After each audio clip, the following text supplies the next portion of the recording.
2010 में मेरे चाचा ने 1 लाख रुपए की एसबीआई बैंक में एफडी करवाई थी।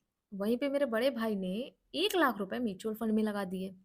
आज 14 साल बाद चाचा जी की एफडी से लगभग 2 लाख रुपए के समथिंग बने होंगे और भाई साहब का पैसा 6 लाख से ऊपर पहुंच गया। फर्क सिर्फ इतना था कि एक ने सुरक्षित सोचा और दूसरे ने स्मार्टली सोचा। नमस्कार दोस्तों, स्वागत है आप सभी का आपके अपने चैनल पे। क्या आप एक ऐसा म्यूचुअल फंड तलाश रहे हैं जिसमें आपके पैसे ना सिर्फ इक्विटी मार्केट में नहीं इन्वेस्ट रहें, बल्कि एक बैलेंस बनाते हुए आपको बहुत अच्छा ग्रोथ पोटेंशियल का फायदा भी दे? तो आज हम आपके लिए लेकर आए एसबीआई का एक ऐसा जबरदस्त म्यूचुअल फंड जिसमें आपको ये दोनों चीज देखने को मिलेगी। यह फंड उन निवेशकों के लिए है जो थोड़ा रिस्क ले सकते हैं लेकिन ग्रोथ ज्यादा चाहते हैं। यह ना सिर्फ बड़ी कंपनियों की स्थिरता को पकड़ता है बल्कि मिड कैप जैसी तेजी को पकड़ने वाले शेयर को भी जोड़ता है। जी हाँ, जैसा कि आप में से बहुत सारे इन्वेस्टर्स ने ये अनुमान लगा ही लिया होगा कि हम यहाँ पे बात कर रहे हैं एसबीआई के large cap mid cap fund direct growth plan के बारे में। एसबीआई का large cap mid cap fund जो कि नाम से ही अपनी ट्रांसपेरेंसी को शो कर रहा है कि एसबीआई का ये फंड देश की बड़ी कंपनियों में पैसा लगाता है जो कि आपको रिटर्न में स्थिरता बनाकर देती है, बल्कि मिड कैप में भी पैसे को इन्वेस्ट करता है जिससे तेजी से बढ़ने वाले शेयर्स के द्वारा आपको रिटर्न अच्छा मिले। तो खास बात ये है कि आज हम यहाँ पे 2000 की एसआईपी और 1 लाख के लमसम को इन्वेस्ट का रियल उदाहरण देकर समझाने वाले हैं कि आगे चलकर कितना पैसा बन सकता है। आज की वीडियो में हम समझेंगे कि क्या है ये फंड, इसका क्या बेसिक डिटेल है, कैसा रिटर्न बना के दे रहा है, कितना रिस्क है, सब कुछ। तो वीडियो को पूरा जरूर देखें। सबसे पहले हम क्या करेंगे, इस फंड की पूरी डिटेल समझेंगे। बेसिक इन्फॉर्मेशन दोस्तों, ये जो फंड है ना एसबीआई का large cap mid cap fund, यह एक पुराना फंड है दोस्तों। इससे पहले हम किसी और नाम से समझते थे। इस फंड को लॉन्च किया गया था 28 फरवरी 1993 में। जी हाँ, बहुत पुराना फंड है। इसका नाम पहले था एसबीआई मैग्नम मल्टीप्लायर फंड्स, लेकिन अब इसका नाम 2018 से हो गया SBI large cap mid cap fund. ठीक है, तो यह म्यूचुअल फंड लार्ज कैप और मिड कैप कंपनीज में पैसा लगाता है। डेफिनेटली ये एक इक्विटी फंड है। रिस्कोमीटर के हिसाब से वेरी हाई रिस्क की कैटेगरी में है। इसीलिए मैंने पहले बोला है कि जो रिस्क ले सकते हैं थोड़ा बहुत और जो अच्छा रिटर्न चाहते हैं वही इस म्यूचुअल फंड को देखें। इस म्यूचुअल फंड का जो करंट टाइम पे एनएवी चल रहा है 3 अक्टूबर 2025 के हिसाब से 676.86 पैसे हैं प्रति यूनिट।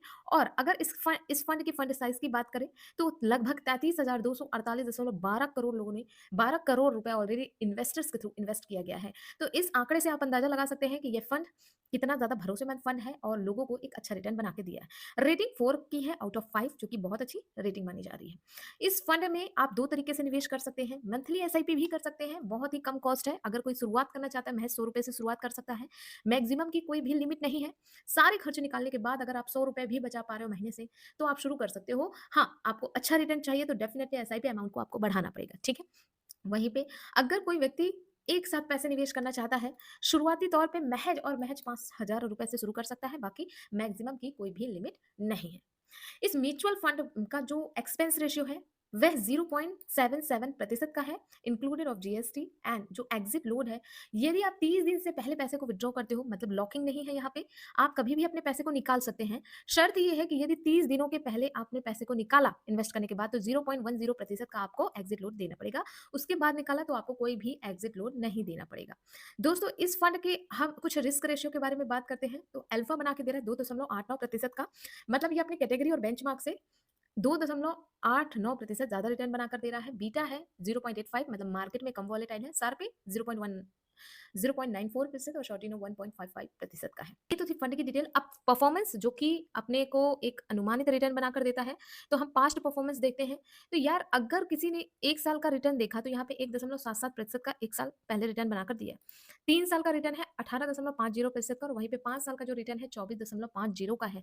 और ऑल टाइम की बात करें तो लगभग 18% का रिटर्न बनाकर दे रहा है ये फंड। तो अब यहाँ पे दोस्तों यदि किसी व्यक्ति ने 2015 में 2000 रुपए की एसआईपी शुरू की होती ना, तो दोस्तों 2025 तक आपका जो कुल निवेश होता वो होता 2,40,000 रुपए के लगभग। लेकिन जैसा कि आपने देखा कि इसने लगभग 18% यानी 17.22% का रिटर्न, लगभग 18% का रिटर्न बना के दिया। हम ये मान के चलते हैं कि 17% का ही रिटर्न मिला। उस हिसाब से आपकी फंड की वैल्यू 5,80,000 यानी लगभग 6 लाख के लगभग पहुंच जाती। और वहीं पे यदि किसी व्यक्ति ने 1 लाख रुपए निवेश किए होते 10 साल पहले तो लगभग 5 लाख के लगभग उसका रिटर्न बना होता। ध्यान रखना, ये जो 17% का सीएजीआर है वो पिछले 10 साल का रिकॉर्ड देखकर हम बता रहे हैं आपको। भविष्य में इसकी कोई गारंटी नहीं है कि इतना ही मिलेगा, लेकिन जिस तरीके से इसका पोर्टफोलियो उस हिसाब से हम एक अनुमानित अंदाजा लगा सकते हैं। तो देर नहीं होती है इन्वेस्टमेंट करने की। यदि कोई व्यक्ति निवेश करना चाहता है अब इस फंड में, तो वो अगर ₹2000 अब निवेश करे, तो वो कैसे एक बड़ा कॉर्पस बना सकता है? चलिए वो समझते हैं। हम दोनों उदाहरण देखेंगे, लमसम और एसआईपी दोनों का। यदि कोई व्यक्ति ₹2000 की एसआईपी करता है हर महीने, ठीक है? उसको अगर बड़ा फंड बनाना है तो डेफिनिटली आपको एसआईपी पे स्टेप अप करना होगा। एसआईपी स्टेप अप का मतलब ये है कि जैसे-जैसे समय बढ़ रहा है, हमारा इन्फ्लेशन भी बढ़ रहा है, उसे बीट करने के लिए हमें अपने इन्वेस्टमेंट अमाउंट को भी बढ़ाना होगा। देखिए, आपकी सैलरी भी हर साल इंक्रीज़ होती है, तो अपने इन्वेस्टमेंट को भी आपको हर साल इंक्रीज़ करना चाहिए। तो यदि आपने 2000 से शुरुआत की है इस साल, तो अगले साल आप उसे 10% से बढ़ाइए, फिर उसके अगले साल उसे 10% और इस तरीके से जब तक आप इन्वेस्ट करते हैं 10-10% से बढ़ाते जाइए। तो हम ये मान के चलते हैं कि ₹2000 की एसआईपी किसी ने शुरू की है और वो 10% का एनुअली स्टेप अप करता है, मतलब 10% वो सालाना बढ़ाएगा। हम ये मान के चलते हैं कि यदि इस फंड ने हमें मिनिमम 16, देखो हम उम्मीद कम कर रहे हैं क्योंकि देखिए ये जो रिटर्न है वो कम ज़्यादा हो जाते हैं, तो हम 16% ही मान के चलते हैं। तो सिर्फ आप ₹2000 को 5 साल तक निवेश करिए, ठीक है? 5 साल तक कंसिस्टेंटली बिना सोचे-समझे आप बस 2000 की एसआईपी करते जाओ, मार्केट अप हो, डाउन हो, आपको ये नहीं देखना है, 10% बढ़ाते जाओ, ठीक है? 2000 की एसआईपी से 5 साल बाद आपका जो निवेश होगा ना दोस्तों, वो होगा ₹1,46,522 का, जिसमें आपको एस्टीमेट रिटर्न ₹66,006 की मिलेगी और आपके फंड की वैल्यू बनेगी ₹2,12,529। अब आपको करना क्या है? हमें स्मार्टली निवेश करना है। हम क्या करेंगे, ये जो 5 साल बाद हमें अमाउंट मिला है ₹2,12,529, अब आप सोच रहे हो कि भाई हर महीने हम पैसे नहीं जमा कर पा रहे हैं। तो आपको क्या करना है, इस पैसे को 5 साल बाद इसी फंड में लमसम में निवेश कर देना है। अब ये लमसम क्या होता है दोस्तों, आपको मैं बता दूँ, लमसम जैसा कि एक बार का निवेश, ठीक है? तो अगर आपके पास ₹2,00,000 है, ठीक है?